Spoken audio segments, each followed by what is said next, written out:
ಎಲ್ಲರಿಗೂ ನನ್ನ ನಮಸ್ಕಾರಗಳು. ನಾನು ಇಂದು ನಿಮಗೆ ಹೊಸ ರೆಸಿಪಿಯೊಂದಿಗೆ ಬಂದಿದ್ದೇನೆ. ಅದು ಏನೆಂದರೆ ಕುಂಬಳಕಾಯಿ ಮತ್ತು ಆಲೂಗಡ್ಡೆ ಕಂಬೈನ್ ಆಗಿ ಮಾಡುವ ರೆಸಿಪಿ. ಮೊದಲು ನಾವು ಒಂದು ಬಾಣಲೆಯನ್ನು ಸ್ಟವ್ ಮೇಲೆ ಇಟ್ಟುಕೊಂಡು ಅದಕ್ಕೆ ಎಣ್ಣೆ ಹಾಕಿ, ಕುಕ್ಕಿಂಗ್ ಆಯಿಲ್ ಹಾಕಿ, ಅದಕ್ಕೆ ಸ್ವಲ್ಪ ಸಾಸಿವೆ ಚಟಪಟ ಅಂದ ನಂತರ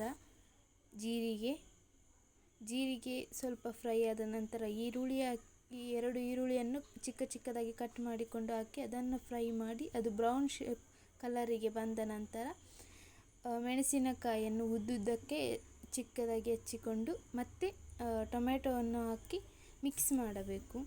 ಅದು ಒಳ್ಳೆಯ ರೀತಿಯಲ್ಲಿ ಫ್ರೈ ಆದ ನಂತರ ಸ್ವಲ್ಪ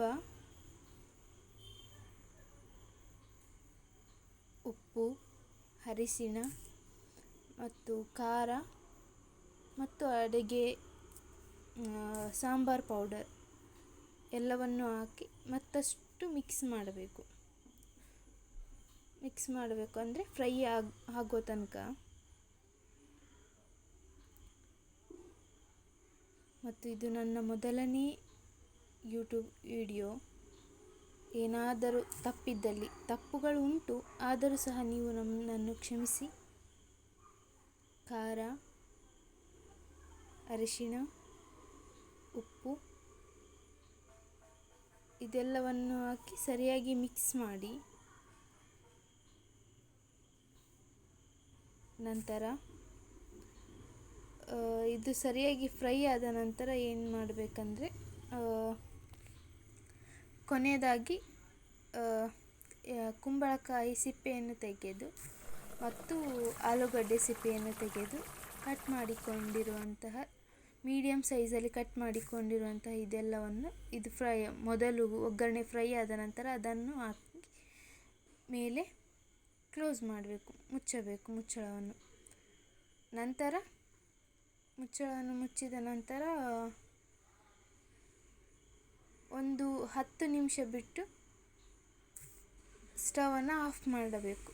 ಆಗ ನಮಗೆ ಕುಂಬಳಕಾಯಿ ಅಂದರೆ ಸಿಹಿ ಕುಂಬಳಕಾಯಿ ರೆಸಿಪಿ ರೆಡಿ.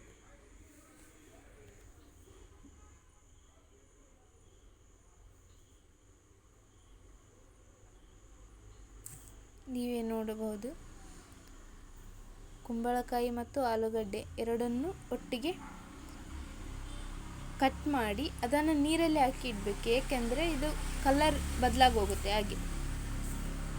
ಸೊ ಇದಾದ ತಕ್ಷಣ ಏನು ಮಾಡಬೇಕು ಅಂದರೆ ಸ್ವಲ್ಪ ಸ್ಟವನ್ನು ಮೀಡಿಯಮ್ ಸೈಜಲ್ಲಿ ಇಟ್ಟು ಲಿಡ್ಡನ್ನು ಕ್ಲೋಸ್ ಮಾಡಬೇಕು.